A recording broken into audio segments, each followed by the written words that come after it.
There's quite a few things that are pretty prevalent, and we even actually heard Brian mention some of that this morning. Some of the big ones, obviously, our identity is still always kind of a constant, continual threat, and frankly, the highest place where threats are still being seen. We obviously, he spoke about some GRC. We're seeing the same thing. As a matter of fact, I'll just kind of quickly mention this. We just recently made an acquisition just last week. Congratulations. Thank you very much. Awesome. Thank you very much. Arco Cyber, which has got a huge focus around GRC. Okay. And I think that really balances out some of the portfolio that Sophos has. Absolutely. So really nice strategic acquisition there. Absolutely, thank you. Yeah, so we, I'll touch on that in a little bit as well, because I kind of see how that kind of ties in and where it does round things out. I think that's actually a really good point. Another thing is risk, like just risk as a whole, and how that's been addressed in organizations from a cybersecurity perspective, from an insurance perspective, from the data governance perspective. Like there's just so much to actually even unpack on risk as well. And it's also interesting that, us as security practitioners, as well as leaders, as well as our clients also are now speaking in terms of risk. Absolutely. Totally. Shocking. Yeah. I think before, because we didn't either have the visibility or the quantification to actually be able to do it, it was more on speculation, I guess, right? Absolutely. Well, and it's like the businesses want the absolute. They want the, tell me I'll never be breached, tell me I'll never have an incident, and it's not possible. It is a game of risk management at its core. 100% is, and so like last week I was actually in Miami because I was at the Net Diligence conference, okay? So that, for those that don't know what Net Diligence is, it's a cybersecurity insurance conference where you've got brokers, where you've got carriers, where you've got councils, and kind of all coming together to kind of discuss like the biggest challenges of today in their space. And everything is about risk reduction. How do you actually validate that risk? Like, how do you actually validate that risk is even being reduced, right? Because slight shift, slight pivot. Let's go. One, too often has it historically, an insurable item was XDR, EDR. We're talking about a tool. Right. But it's risk transference, I think, in some ways. The MDR portion of it, right?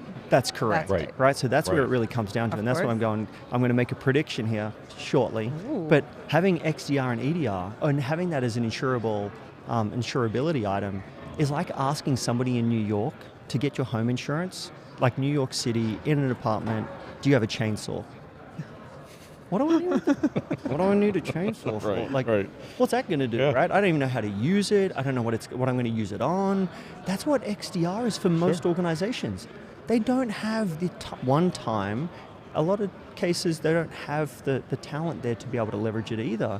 But yet, that's what a lot of insurance policies were built around. Like, do you have it? MFA, I totally get. Of course. But it's all these check boxes. That's and it's what it is. And it's a trust, but how do you verify? That's and the key. And then even with an amazing tool that XDR is, right? And how do you even know what to put into your XDR? Are you putting in the right things, right? Well, and they want you to have all the basics covered, which makes sense. It's why go for an exotic solution when you still have doors and windows open? I mean, 100%. It's so like, true. okay, I mean, 100%. do you have those things closed? Well, that would help. But the attestation was just, do you have it? Yep. Right? But yes, I've got windows, and yes, I've got locks. I just never use them. Yeah. Okay, well. Yeah, they're wide open. But let me still insure you, and so on. But risk transfer, and that's where the key is, right? So like the key is actually kind of limiting the amount of risk that you're going to have as an organization, and the carrier wants to limit the amount of risk that they're actually going to be taking on. Yeah. And so where do you see the next thing? Again, this is that prediction is, I think that and believe that MDR will be the core requirement to be able to gain a policy within the next few years. Now, fascinating. The insurance industry moves a little slower. So XDR has been there for quite some time. MFA, about a decade, and so, but I do think over the next, call it 3 to 5, that we are going to see MDR as a core fundamental of being able to get a policy. Yeah, it's really interesting because I have a very similar prediction that I've said on some conference stages where they're going to need that continuous Yep. XDR, MDR type Yep. of thing, but also continuous GRC. Yes. But just like when you're trying to get a discount in your car, they want you to put, machine on there so you can monitor it. Right. I think they're going to want to also tap in a little bit, at least annually, to I would verify. agree. Right. How well are you doing these activities? Not just doing them at audit time or audit minus 1 month. Oh, we better get our house in Spot order on. and clean up some things versus, like you said, let's watch your behavior over the year. Yep. And reward or not 100%. reward. And then, at the end of the day, they want it quantified, and so does the business in terms of dollars. 100%. It's great to say that's a risk, but what does it mean in terms of dollars? What does it mean if I don't close that risk? Exactly. Yeah, and prove it. So this is actually, they are the discussions we were having last week. Okay. Oh, fascinating. Exactly that. Yeah. So Jim, we could have been there. you totally. So the next year. one, I'm not going to be. There's actually 4 a year. Not that I'm not here plugging NetD, but it's actually a really good conference. There's a lot that comes out of it. And last week we were talking with multiple carriers as well as councils, and about having access to telemetry. Yeah. So that they can validate. Sure. Right. It's not enough to say I do close my window. Show me.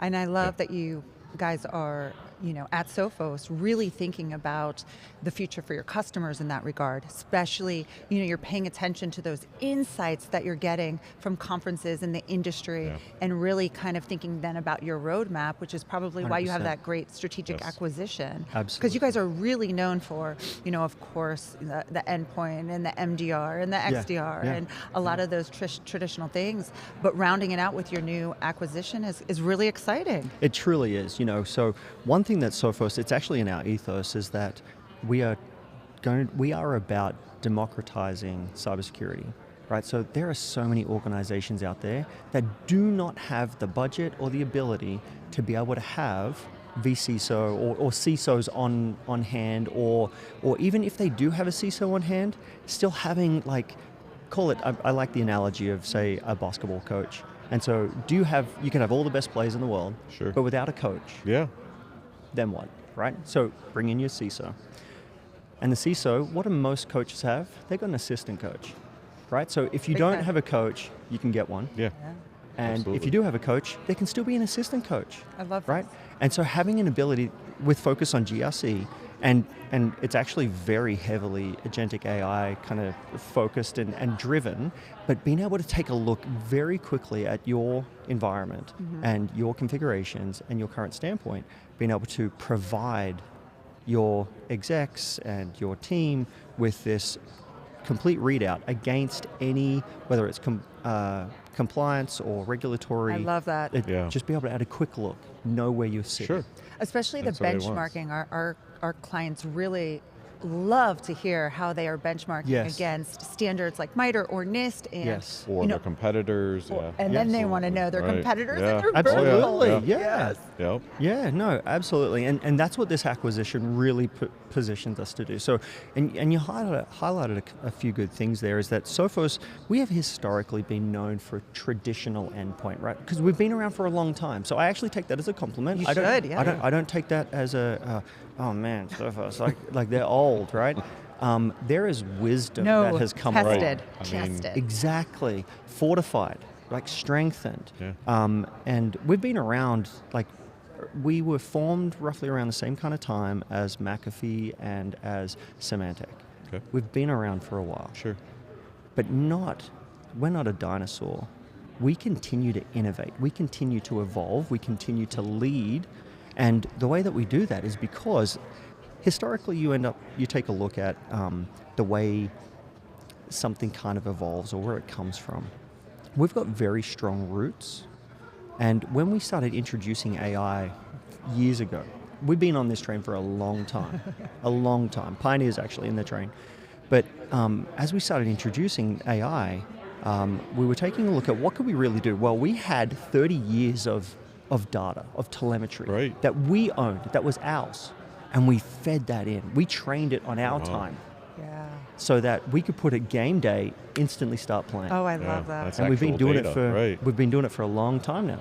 And we continue to evolve, right? So we haven't just rest on our laurels, we continue to evolve. Now, one thing also that you have seen in the space is or I should say the shift in the space is point solutions over the years, right? And we kind of still hold on to that a bit, especially as we walk into some really mature or seemingly mature organizations.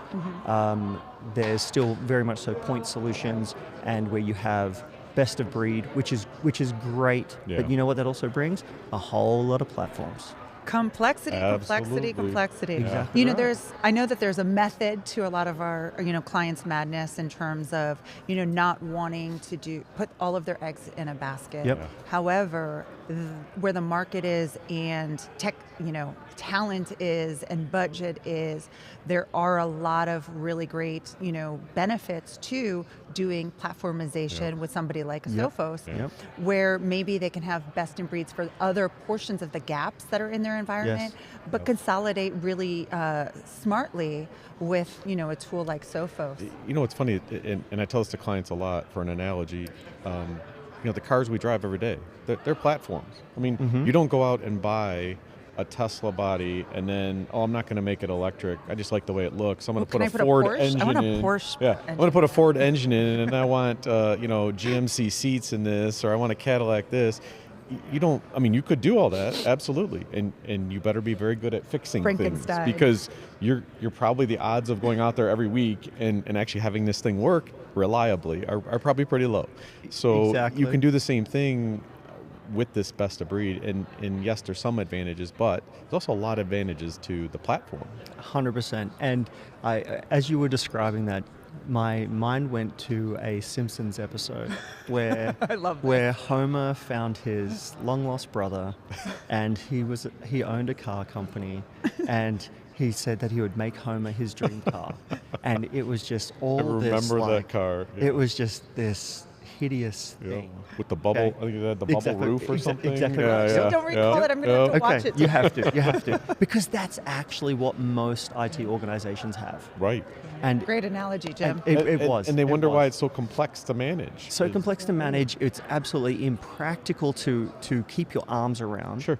And one thing that I'll mention is that I would argue that Sophos actually has best in breed across the board. And here is why. Because we have formed, whether it has been built in-house or whether it's been through acquisition, we have grabbed point products. We have, just like our acquisition last year around this time with SecureWorks, right? And got Taegis. Sure. And we brought in this XDR platform that is best of breed. Yes, it is. And is absolutely phenomenal. And that is a part of Sophos Central. So our central platform, one thing that I personally love, and I coined this, not that anybody else says it, but I do, anywhere that a threat actor wants to touch corporate data, for anybody that needs the translation, Sophos can be there. So whether you're talking about pulling out a hard drive and getting access to the data, we can manage the encryption keys. Whether you're talking about the endpoint itself, okay, evidently, we're there. Whether you're talking about coming through the internet, firewall, we're there. Whether you're talking about accessing through wireless, again, we're there. Whether you're talking about ZTNA, we're there, ZTNA. Whether you're talking about, anyway, I can continue to go on. I could list our portfolio. I won't. The point is one, we're true, tried, and tested. We've been around for a long time. We know what we're doing, and anywhere that a threat actor could attempt to touch your corporate data or get access to your network, we can be there. I actually want to change kind of some of the script on where how Sophos is seen, and if anybody is thinking cybersecurity, there needs to be the thought that Sophos can probably do that. Yeah. I love that. The other aspect that I think is, we've been talking a lot about the kind of the platform and the tools and the technology and these smart acquisitions. I also think that Sophos is still investing in their people with the amazing research team that you guys have. Yes. And then of course, the Security Operations Center that's really helping, clients stay really, really secure and protected, and they have somebody that they can talk to, 100%. which I think is Human also element, right? really, really 100%. nice that you guys can support, like kind of that three-legged stool, right? In terms of the people, processes, and with AI, a lot of the run books and other types of things that you guys are doing on the back end. Yep. Oh, 100%. And one thing that I think to add to that is Sophos has actually got one of the largest, if not the largest, MDR practice on the planet. We've got over 36,000 Huge. MDR customers. Wow. We don't just have that by chance. Yeah. Okay, and one thing that we're doing is, just like everybody, kind of augmenting their SOC with AI, right? We're doing that. Of course. And You have to. you have to. Right. You have to. You do. And another thing that we're doing, which I really love, and we haven't really heard a lot about this in the space, but yes, we talk about augmenting our humans, because that's what we're doing. We're doing that. So is most, they're augmenting humans. Sure. We're definitely not replacing them. We're definitely not getting rid of them. What we're doing is we're actually even using AI to help train them and to benchmark them against their other peers. And reduce some effort. Yeah. Absolutely. And we're doing this across multiple different areas, and we kind of have this spider graph so that me as an analyst, if I was, I could actually see, how did I actually address that case? How did I work on that case? That is being analyzed by our AI, and we've got a specific agent, and it's being analyzed by our agent across 5 primary kind of core domains, and then it scores us on that. And then based on that score, we know where we can improve, how we can improve, how do we get better. I love that. Yeah. That feedback loop also allows them to understand, maybe they can strengthen their, maybe threat hunting, or Right. maybe the way that they write tickets, and that allows Exactly. them to be better professionals. Yes. And so that helps them with growth as long as they take that feedback well. That Absolutely. type of thing becomes really important, and you guys get reviewed very well because of your people, and so that is very commendable. Thank you. For your organization. And that all kind of comes back to the fact that you have all that telemetry, you have all that data to feed it. It's real, it's there in the platform, and everything's kind of working in one direction to really provide a bigger picture for those people. So Absolutely. No, I totally agree. And what we're doing is, whether it's across our products, right, our services being MDR, and we just mentioned that practice, whether it's across our advisory services and how we're bringing in, a myriad of advisory services, now complemented by the vCISO services. Again, rounding things out, just like you mentioned. We'll continue to do that, right? We are very similar to Trace3. We take a look at what is needed in the market, in a lot of cases leading that thought leadership, right? Just like Trace3. And we are making acquisitions of these targets that are cutting edge, bleeding edge, and seeing where things are going. And I actually, hat off to our CEO, Joe Levy. He is a thought leader. I love that. He is absolutely amazing, and what he can see, it seems kind of a little unreal, right? Because of the way that he can see and how far down the track he can see. I was going to say, how far down, yeah. Yep, and therefore the foundations that have already been built are firm enough and are sound enough to be able to accommodate what's being built on top of that. That's great. And it's fun to see. Sure. Okay. I actually have a question for you guys. Oh, Love it. Tables turn. Yes. Yeah. Oh gosh. Hot seats over here. Yeah. Well, I'm actually going to ask one leading question. How many times have you been asked questions thus far? I don't think we've been asked a question yet. This could be a first. Okay. Well, my question for both of you, especially with your role, and you're working with many organizations, you're working with, what do you personally see as, and you can't have both the same answer. So, that's easy. No worries. Go all ahead. right. What do you personally see as your biggest challenges that you're tackling or being seen in organizations that you're helping? I'd say it's related to the kind of the back to the basics conversation. That's what I was going to say. You're not doing the basics well, but what I feel like is, and what I struggle sometimes with the organizations getting them to see is, they're giving up, especially with smaller teams, they're giving up a lot of the advantages that a platform can bring them in terms of things working together and all that, because they're afraid of that it's not recognized as the upper right or the top in every category. Instead of, it's good enough to cover the risk. And it doesn't have to be top tier in every category. If it mitigates the risk, which is what we're talking about, it's okay, and you're getting the benefit of the platform on top of it. You don't have a large team, you have a small team. You need the benefits of that, and really trying to get people to, I'm not saying best of breed is bad, it's just, it comes with a big cautionary tale of you might be very frustrated at the end and very dissatisfied. Versus start with a platform and see where it falls down. Yep. Because in some cases, it never does. But it's very easy to overlook with all the flashy lights, right? So, and that's kind of what I think sort of that best of breed, again, no problem with best of breed. Sure.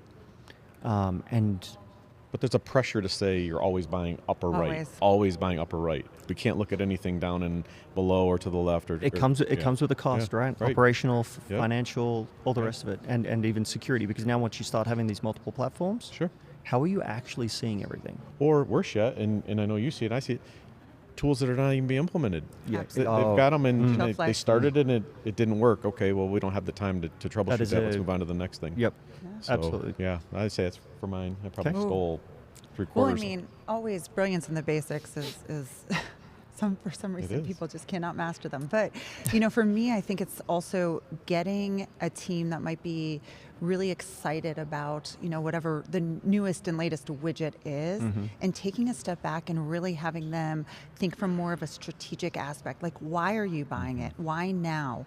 And also, can you staff it? How do you realize your investment?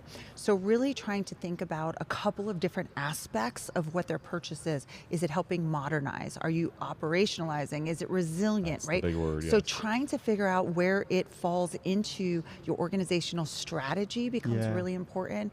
And being able to communicate that like business mind allows them to really defend their tech spend in many ways. The why, yeah, because I agree. So many customers are really just trying to buy whatever the latest and greatest is, but they are sacrificing their people and their budget, and they're probably not realizing a lot of that ROI when they could have gotten a platform, and with that platform really realize that potential. So taking it to a more of a business conversation, which could be very awkward for, techie geeks. In many absolutely, But it does become a really important discussion. Yeah, I love the fact you brought up the operationalizing of it, because if you don't and you don't plan for that, then you get the set it and forget it tool. The one where we walk in and like, well, who manages that?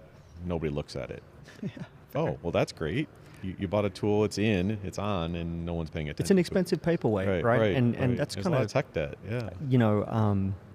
I didn't ask that question to tee you guys up for anything, but it led really beautifully into what Sophos actually does. Oh, I love it. Right? It genuinely does. And I wanted your honest feedback, and so thank you for giving that, because... Well, thanks for asking. That's absolutely. And here's the thing, that's what I genuinely care about. Like, at the end of the day, if I don't have something that meets your need, then I don't have what meets your need. Right. I think there's a good chance that I probably do, but I want to hear from you first, right? And I hear what you need, and then, or at least your customers are needing, et cetera.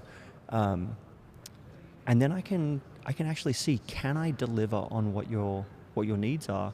And the things that you just highlighted as the key points that you're seeing, Sophos, we can do that. Yeah. And like the platform, we can reduce that risk. We can bring the people, we can bring the talent, we can bring the telemetry, we can bring the protection, we can, in a single platform. I'm going to dial back for 1 second. Before being with Sophos, I was the chief technical architect at the state of Utah. I would meet with vendors all day, right? Just because if you wanted to come into the executive branch with technology, that went through my office. And back then, this was 8 years ago, the word that was always being said was single pane of glass. A single pane in my... Finally can start doing it, though. Yes. So exactly right. But we are there. One of the things that I fell in love with Sophos about was the genuine mission of of achieving that. Right? Where they were actually aiming, how they were getting there, what they were doing, which is where I came up with that, anything a threat actor could try and touch your corporate data, Sophos can be there. And it's managed in a single platform. Whether you're talking about SOC operations or whether you're talking about the forbidden set and forget, right? In a single pane of glass where you can manage your security environment, your ecosystem.